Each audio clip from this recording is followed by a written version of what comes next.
Alright, Tom, it's Saturday, we're at Kanji. What do you want to do? See if we can find someone to interview, I guess. Alright, well, let's go through the program. We'll see who's here. Got Dr. Holocaust, cosplayers. Forts are kind of cool, I guess. Maybe.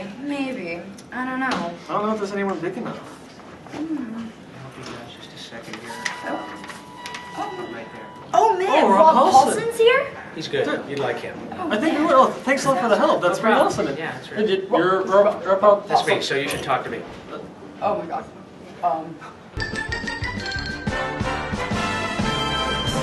Okay, so we're here live at Kanji with Rob Paulsen, who you mostly know as the voice from Yakko from Animaniacs. That's right, Liz. He's also done Pinky from Pinky and the Brain. Yes, I have, Tom. No.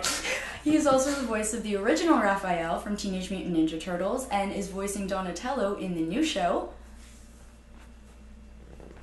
Yes. Yeah. Yes. Yeah. So we're here with Rob, and Rob, you've done a couple panels over the weekend. Yeah. You did a Q&A today, and you did just a little bit of a voice acting panel Last yesterday. night, correct. And I was just wondering, what was the job that you knew, when you got, that you knew you'd made it as a voice actor? What was the big turning point in your career? Well, I'll tell you what, there are, I tell people when I look back on my career to this point, there are shows that changed my career and shows that changed my life. I think certainly Ninja Turtles changed my career because I was working and started to make a living as an actor, doing okay. But then when I got Ninja Turtles and then it became Ninja Turtles, it changed the game for me because when you're an actor, so when you know you're involved in something that people start to pay attention to, all of a sudden it picks you up a notch. And even if they don't just call you and give you the job, they include you in auditions, bigger projects. You must be good, you're on a hit show, even if it was just a stroke of luck. So you ride that pony, right? So Ninja Turtles definitely changed my career, but Animaniacs, I think, changed my life. I think Animaniacs changed a lot of people's Yeah, lives. thank you, sweetie. Thank you. Yeah, and that show really did because it was Steven Spielberg. It was Tom Ruegger, Gene McCurdy, who produced the thing. Let alone all the incredible musicians, composers, Tress MacNeille, Jess Harnell, Frank Welker, Bernadette Peters, Nancy Cartwright. I mean, on and on and on. Absolutely star-studded cast. Yeah, incredible group, and that show really did change my life. It was another great show to work on. But it put me in a completely different... I won an Emmy. A lot of us did. Paid for your house. All those little odds and ends. But it really did. It was an incredible experience. And these people are still my friends. And I come to things like this, and folks still love Animaniacs and Pinky and the Brain. Absolutely. Oh, absolutely. Thank you. Yeah. One of my big things is I grew up watching Animaniacs and Pinky and the Brain as a Yeah. kid. And my mom was watching it with me, and she loved it just as much as I did. Isn't that cool? And watching the DVDs now that I'm a bit older, you really kind of wonder how the censors let Totally, along right? that go. I know, especially the fingerprints line. Oh, Yes. man. Right? Absolutely. Because it depends on what syllable you put the emphasis on. Fingerprints or fingerprints becomes a noun or an adjective or a verb. No, that's one of the cool things, Liz, is that it was absolutely designed that way. Everybody, including Mr. Spielberg, understood that the animation that lasts a long time and appeals to generation after generation is not designed primarily for just children. Or if it is, it's designed for kids with another level designed for adults, like Rocky and Bullwinkle, Bugs Bunny, all the classic Warner Brothers stuff. Something that your parents can sit down and watch And with watch you with and you. get joy out of at Oh, the same totally. time. I mean, when my son was little, fortunately, he really loved Sesame Street and the Muppets, which I love too. Okay, the Muppet Show is notorious notorious is not, but known, I should say, for having humor and shows that appeal to people on different levels. Absolutely. If my kid grew up wanting to watch Barney or Teletubbies, I'd have shoved a gun in my mouth, man. I wasn't allowed. My mother made me watch Animaniacs because it was a quality program. Bless you, Liz's mom. That's why she turned out to be such a sweet, beautiful, talented girl. My cousin I love actually has that. said when she wants to have kids at some point, she Yeah. said when she has kids, they're not going to watch the crap that's on TV now. She's going to sit them down, make them watch Animaniacs. And Why Pinky and not? the Brain. I mean, it appeals. Now they're 20 years old. They're on the hub again every day. Oh, yeah. Oh, yeah. And the ratings are crazy. I've been here for 2 days, and I've done a couple panels. I don't care if I'm here or if I'm at Comic-Con, a big, giant place. Yeah. Whether it's 100 people or 5,000 people. If I say, hello, nurse, You do that. It's Yeah. true. And it's Every the time. greatest thing in the world, so thank you. Yeah. One of my favorite moments, there's actually one of my Facebook profile photo was this outfit at a different convention, and someone just commented about 2 hours ago on that photo, "Hello, No nerd." kidding. Well, I can see why. And again, Absolutely. forgive me, Liz's mom, but I mean, clearly the apple doesn't fall from the tree. She's incredibly easy on the eyes, even for an old guy like me. Not being creepy, just being honest. I'm over 18, it's fine. There you go. It's all good. But you didn't start out just voice acting, if I'm right. No, that's correct. On the voice acting panel, you said you started out doing music. Well, I was a singing. singer first, Tom. I became a singer and segued into live performing improv. I have Yeah. a huge improv background. When I was a kid, I worked with the Groundlings, and all the people that I got to work with when I was a kid were, people like Phil Hartman and Tress MacNeille and Lorraine Newman and Cassandra Peterson, who's Elvira. Incredibly good, lovely improv artists. Paul Rugg, John McCann from the Upright Citizens Brigade. Really good people. And a lot of live theater, live music. I was in rock and roll bands for years and years, and it is great training. You don't really realize until you get to be a little older and you're working in New York or LA or Toronto in a big city and doing your gig, and you don't really understand until a bit later how important all that live work is, because you inevitably screw up. Oh, yeah. You inevitably freeze. You inevitably make a mistake that screws other people up, and you realize that A, it's not the end of the world, but you can figure it out and you can get through it.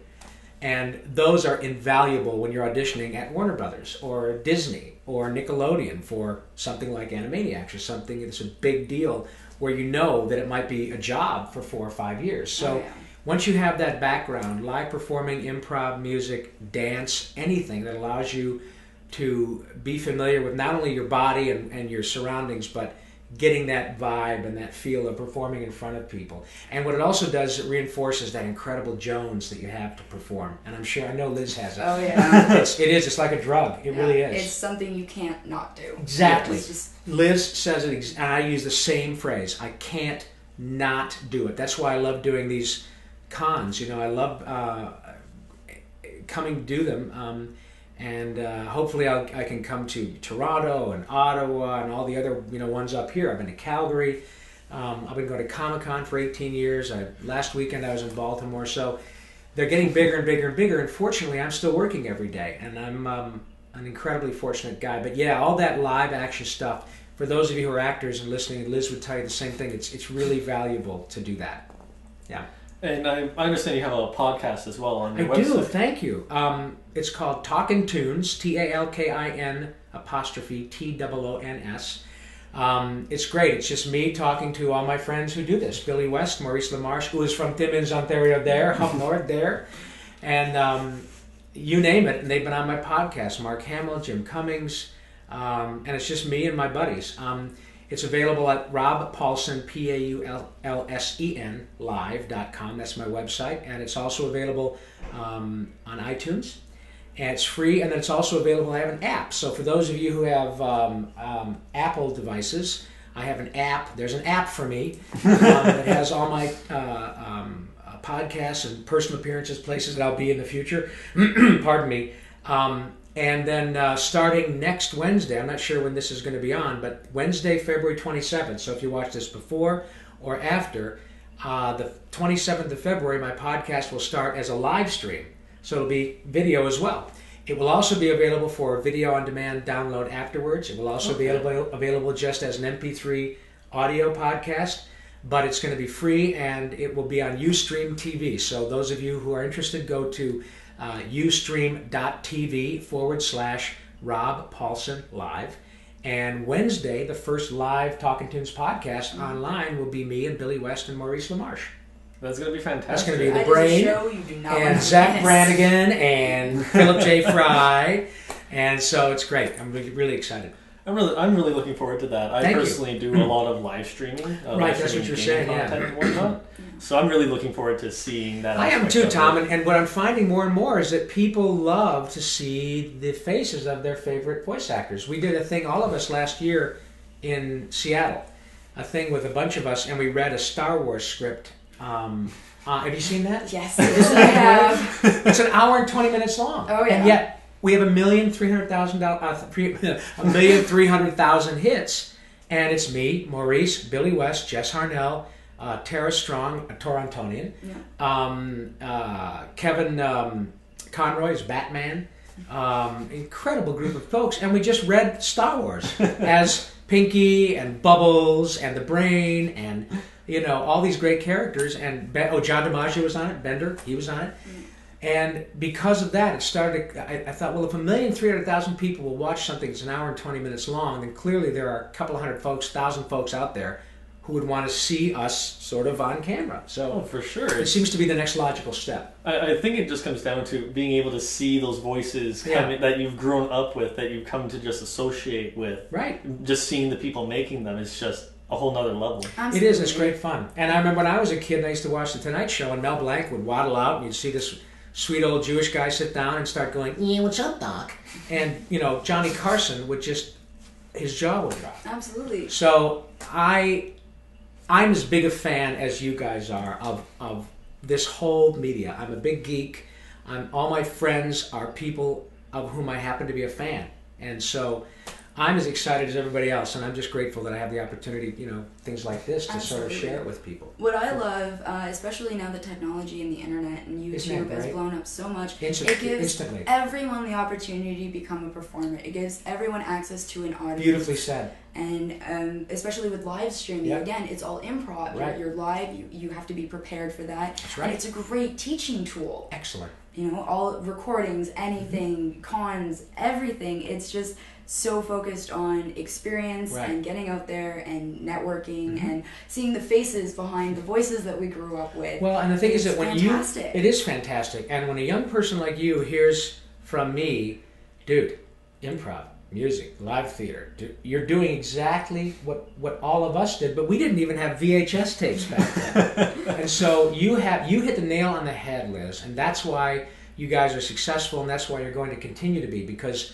you're not only a talented person and you're driven, but you are savvy enough to take advantage of what is free to you. Absolutely. With literally a few $100 worth of equipment. What is available to you to get your face and your talent out there is astonishing. It's phenomenal. And all we had was, theaters, and people would have to come and buy a drink and watch us do our thing, and luckily it worked. But we now I'm trying to, jump on the bandwagon too at a much older age. The barrier of entry has lowered significantly with all these new tools. Yeah. Right. And so good for you. You absolutely have hit the nail on the head. You're doing exactly the right thing. What I love is that with the rise of YouTube and videos and the ease of recording and getting things out there, it's actually driven a huge rise in alternative comedy. Yep. It's given those people that would have had to fight for bar spots and would have been rejected from comedy clubs. Go to open mic nights. Absolutely. We have those opportunities now, and it means anyone can go out there. Right. Anyone who has something to say has an audience to listen to them. You do, and you have a place to be creative. You have a place, you understand, because the internet is, it's a double-edged sword. Because it's anonymous, you also have people who tell you right away if something sucks. Oh, yeah. Oh, yes. Right? And that's not always a bad thing. I mean, and you're smart enough to know how to trust your own gut, but you also know when something does or doesn't work, or if you're on the fence, you can blast it out there and even have a private link and say, Tom, I'm going to put this up. I want to get your opinion, or say, I want 100 people to look at this before you put it out for 100 million people. Absolutely. And you can get whatever, or say, God, that's fantastic. But you're absolutely right. The opportunity is so over the moon, and I'm really grateful that folks like you take the time to talk to me, because I'm trying to get my message out there that after thousands of episodes of shows, I want to get back to what I started in, which is live performing. And so when I go do a live thing, Q&A, I'm essentially doing a show, and people like it. And it's the huge fun for energy me. that is in a live performance is undeniable. Absolutely. Yeah, good for there's you. no other experience like it. Seeing everyone just being excited and being able to just kind of feed off of that's huge. Seeing the smiling faces that are just so happy that you're there. And it is the most wonderful experience. And it is, it's like a drug. You can't, You just go, I got to do this. Yeah. I got to do it. You mentioned one thing is that, being able to put everything out there and get an audience, you do invite open criticism. Absolutely. And, that can be also great. You want criticism. Right. You want to know what other people think of your work. You want to know where, they see your strengths as opposed to where you see your strengths. Absolutely. Because, I think I'm hilarious. Of course. But I'm sure a lot of people out there might not agree so much. What have you, developed over the years to deal with criticism? You know what? What most actors question me about in that respect are how do you deal with the rejection of not getting a job? Yeah. Or months of not getting a job. Yeah. Well, what I do, a good friend of mine, April Winchell, has a great idea, and what she says is, look, there's kind of a thumbnail. What am I trying to say there? Somebody years ago in LA gave kind of a thumbnail description of the audition process, and that is that on average, people in the Screen Actors Guild get about one job for every 40 or 50 that they audition for. Yeah. Okay? Now, it might be a series that you get and you work for 5 years. Yeah. Yes. But you also may not, you may get a commercial, then an episode of Modern Family, Yeah. and then another commercial, then nothing for 2 months. So if that is the barometer, assuming it's around 1 out of every 40 or 50, what she does is she says, look, I didn't get this one. That's one check off. I'm getting closer and closer to the next gig. The trick for me, Liz, is not worrying about it and thinking about it after the fact. I know I'm not, if I've done 2,000 plus half hours and maybe another 1,000 commercials and I don't know how many video games in this, that means I've auditioned for probably 4,000. Absolutely. Which I haven't gotten. Yeah. But the trick to me is knowing if I come into audition for you guys and I'm focused and I do my gig and you give me options to try and I leave with you guys saying, hey Rob, that was great. I believe you. Yeah. And if I in my gut feel I did the best I could, then I'm not going to be in my car on the way I'm going, oh god damn it, that's what I should have done. Yeah. And that's the challenge for most actors, is knowing that you've done a really great job, and if they give you another hour, you really couldn't do it any better. Yeah. What is really difficult is to leave an audition feeling like you didn't give your best thing, or you're worried because you had a fight with your boyfriend, or your dog's sick, and you aren't able to focus. In terms of open criticism from people, I'm very fortunate because I'm at a point in my career where I generally have an audience of people who want to see me. Yeah. Yes. So, yeah. The people who come in to see me have paid money to be there. So unless I come out there and throw up all over the place, and I'm really, really awful or completely drunk or something silly, they'd probably still clap. They would still clap a little bit because I paid the money. Words. Right, that didn't really work, but yeah, got sick on camera. But in that case, rarely do people not like my gig because they're coming to have a good time with respect to something that was very nostalgic for them, and it's a lovely experience. They know you. Totally. They followed your career. Absolutely. They're there to see you. Yeah, but when I was younger, when I was starting out and doing my gig, I knew pretty quickly if something didn't work. And again, I was talking about earlier, you deal with it. You learn how to get through it. You learn how to cover your mistakes. You learn how to pick up and understand that it's not going to kill you. And also, you learn to trust your instincts. When you get to a certain point, you start to figure out what makes you laugh, what makes you cry, what makes you kind of feel creepy and uncomfortable, and you're able to inculcate that into your characters. Mm-hmm. Or I should say incorporate, is probably a better word, that into your characters. And then you start to trust your instincts, and that's what makes us want to watch or listen to certain performers, artists, because there's always a little bit of Liz in her role, right? You want the humanity. Exactly. It's an organic quality. Through. Right. And there are things that people say, I really love Liz's work, and she puts a little bit of what it is that makes Liz special in every bit of her work. So you trust those instincts. Yeah. And not everybody's going to like it. No, it's true. That's true, but not everybody likes everything. Exactly, and that's the attitude I always take. You have to, sweetie. When I write jokes or I do a scene, and 60% of the audience loves it, and there's 40% that absolutely hated it. And because I put myself in that, it feels kind of like sometimes, that's me. My essence is in my writing or my performance, and those 40% of the audience that didn't like it. Right. Sometimes it's hard not to, feel that audience didn't like. Oh, listen, honey, I know, and it is. If I have 100 people who tweet me in a day and say, "Oh my God, Mr. Paulsen, you're awesome," or "I love this," or "Rob, thanks, you said something to my girlfriend that made her day," or whatever. So grateful. And then if one person says, "I saw this and I hate it," that one guy gets stuck in my craw. Oh, yeah. Oh, yeah. And I want to go, "What didn't you like about it?" But that's just the nature of being a performer. Yep. I just want to go, "What didn't you like?" You want to learn. You want to know how you can make yourself better and how you can, yet what they want to see, and can you give it to them? Instead of going, "The 99 that loved me, thank you very much," and the other guy, "You know what? You didn't like me? No problem. God bless you. Go on about your life and be careful walking to your car because I'm going to take you out." Yeah. You can never please everyone. No, you can't. And forgive me, I think it was my phone that dinged. It was probably my parole officer. I have another. Well, maybe if you can probably edit this out if it's necessary. Yeah. I just have to tell them that I've got this. I'm still doing your audition, audition interview. We'd love to hire you. Just hang on a sec. I am. I'm just. How much longer do you think we'll be? We're on your schedule. Okay, great. I'll just say going to be about 10 more minutes. Is that okay? Absolutely. That's fantastic. Great. No, you guys are just lovely, and I love talking about this stuff because it's important to me too. And as a performer, it's really important for me as well to talk to the people. I've always been a little worried about voice work because as a performer, I gravitate a lot more towards male comedians and male celebrities. Just that's my sense. And I always end up, the people I want to impersonate, the voices I want to try are all male voices. Yeah. And it's not in my range. Well, the thing is, but what is in your range is that virtually all of the male characters, younger male characters, are done by women. Yes. Nancy Cartwright is Bart Simpson. Oh, yeah. Tara Strong does Timmy Turner on Fairly Odd Parents for 10 freaking years. She's been doing that show. Yeah. E.G. Daly does Chucky on Rugrats. Yes.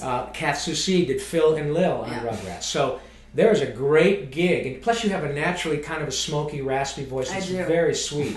It's a cool sound, And so there are a lot of things you can do, but you can also take male characters and morph them into your thing. That's true. I mean, I get hired on. I did this character Carl Weezer on Jimmy Neutron.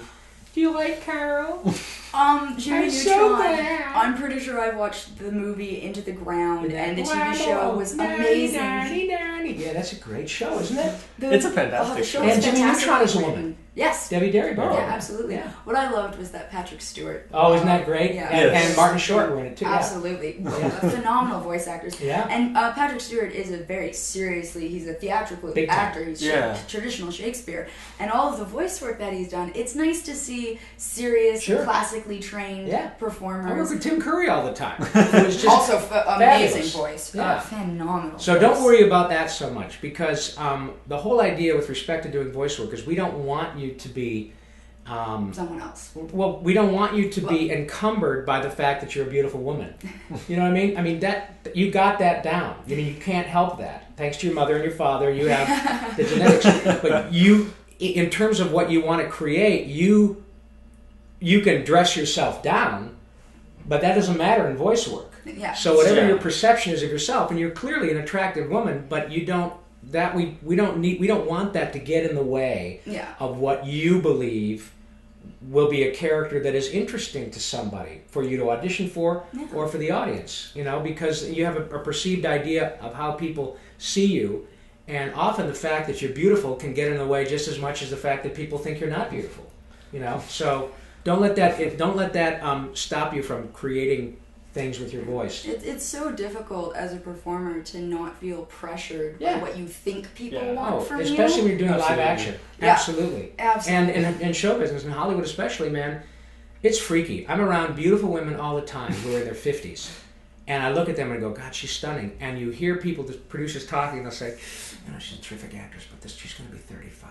And I just go, oh my God, I can't. In any other universe, these women would be outrageous. And women that are totally out of my league. And yet, because of the nature of live action, and there are only a few people like Helen Mirren and Meryl Streep who are able to transcend that. Yeah. But the great thing about voice work is that you don't have to worry about it. Doesn't matter what you look like. I'm a Ninja Turtle again. That's true. Right? And I'm 56 years old. I'm old enough to be both of your, probably combined, your father. And I got that made no difference to Viacom and Nickelodeon. They thought, well, this is great. Rob has the chops. Rob has what we want in Donatello. We've got Sean Astin, Jason Biggs, Greg Sipes, and Rob Paulsen. Doesn't matter that Rob was Raphael when he was 30. I know. I was a little curious about that. I was wondering how, you adapted, because you were Raphael. You breathed life into Raphael. You were the original Ninja Turtles. It inspired a complete overhaul of cartoons. Yeah, I think so too. Yeah, it definitely it was an iconic show. My roommate actually got the entire DVD set. Oh, and the little van. Turtle van. My kid just bought that. Yeah. And so we've marathoned the entire thing. Cool. And now you're Donatello, and Donatello's a very different character than Raphael. He's smarter, and he's got a real sweet streak. He's in love with April O'Neil, which is so cute. He's a little puppy dog. He is, yeah. He's a tech geek. Yeah. He's kind of a geeky guy, and just really has a crush on April. Yeah, he's the quiet heart of the group. Yeah. And I was wondering about how the... Oh, excuse me. I don't mind not talking, but she's so cool. Yes. The vocal differences between Raphael and Donatello, what was the process? How did you remove yourself from Raphael? You know what? Donatello? Thank you for asking. Like most, I think, and I'm not trying to, it's not self-aggrandizement. I think most good performances as actors, you know this, and that they come from what it is that you organically create as a character. They don't come from the voice first. Yeah. So that some of the real more difficult things to work on are characters that sound very similar to each other, but they're different characters. And that's why we like a guy like Jack Nicholson. Jack is always Jack, right? Yes. But the guy in The Shining is different from the guy in The Postman Always Rings Twice. Absolutely. And he's different from Cuckoo's Nest, and he's different from Chinatown, but he's still Jack. It's Jack. It's just Jack in different situations. Right, and he's a terrific actor. Right. Jack. So what I try to do with Donatello, I know that Donatello is a techie. He's got a very big heart. He's a very soft touch. Raphael was much more of a smart ass, kind of a quick hair trigger, and Sean Astin is doing that really beautifully in our show. And so I was trying to find the fact that Donatello was a little more geeky and nerdy, but kind of very not even so subtly attracted to April O'Neil. Mm-hmm. And he takes a lot of grief from the other turtles, but the other turtles don't look at April like Donnie does. He's just like, oh my God, she's the most beautiful girl I've ever seen in my life. And then they're like, Donnie's gonna shut up, and all that stuff, which is typical. So but thank you for noticing. I mean, I tried to get the essence of a new character, not so much change the voice, because the voice isn't that different. They didn't want me to. They wanted the nuts and bolts of this sweet, geeky guy who is very bright but also very vulnerable. Yeah. And didn't want to be the tough guy. Can be when he needs to be. Yeah. But he's more vulnerable, and I think that's what April finds attractive. And I have to say that a lot of the fans out there seem to like it too. They really do. A lot of the girls love that Donnie and April have a crush on each other. Of course. Yeah. It adds a little bit of realism. Yeah, and it's romance. It's nice. Everybody likes romance. It's the human aspects of the characters, and that's the thing. The turtles, they're turtles. That's right. They're not humans, and a lot of the aspects of the show where the turtles trying to fit in normal society, and they're human inside. Right. You know, they have the same feelings and thoughts as everybody else, but they can't walk around in the daylight. It's a little bit of Beauty and the Beast. It's a little bit of West Side Story. It's got a really some interesting stuff, and the people making the show now really get the whole Turtles vibe. Yeah, because they're your age. They're younger. Fans. They have fans, and they grew up watching the show and loving the Turtles. So it's in really good. It's in really good hands. I'm very proud to be part of it again. It's an incredible, exciting thing. And I'm looking forward to a quality cartoon again. Thank you. Thank you. I do feel that cartoons as a whole, like in the 80s and 90s, you could get away with being snappy. You could get away with the little jabs that went over the kids' heads and that were directly aimed at the parents. And now the censors have completely cracked down on that. Kids' entertainment these days it's completely fluff, it's sugar, and it's difficult for the parents to It sit is. through. Oh, It it is. is. Totally. Well, thank you very much for noticing. That's Yeah, very sweet. I appreciate that. Well, we're starting to run a little longish, and you have other engagements that you're. I do have to doing meet with too. my parole officer. Yes, There's just you have one that last one thing. I had trouble getting. It was something I told the judge. I didn't know she was 18. She looked 17. But In with the other way Canada, around, I don't know. 16 and over is fine in Canada. 16. That's right. It was some sort of farm animal. I don't know, but that's probably way too much information, and it's all a joke. Internet, not true. Just kidding. Maybe tasteless, but I'm just kidding. Okay. So, but anyway, it's been a pleasure. Thanks for having me. It's been fantastic. We're wondering. We know you get asked this a lot.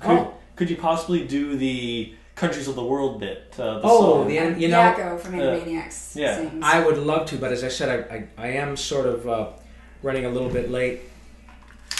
Oh, United States, Canada, Mexico, Panama, Haiti, Jamaica, Peru, Republic, Dominican, Cuba, Caribbean, Greenland, El Salvador too. He's got a gun, he's going to shoot me, and I will be dead, I can't go home. So please, somebody call my wife, and somebody pick up the phone. He's going to kill me, and she's going to kill me, and I'm going to be dead right here on the couch.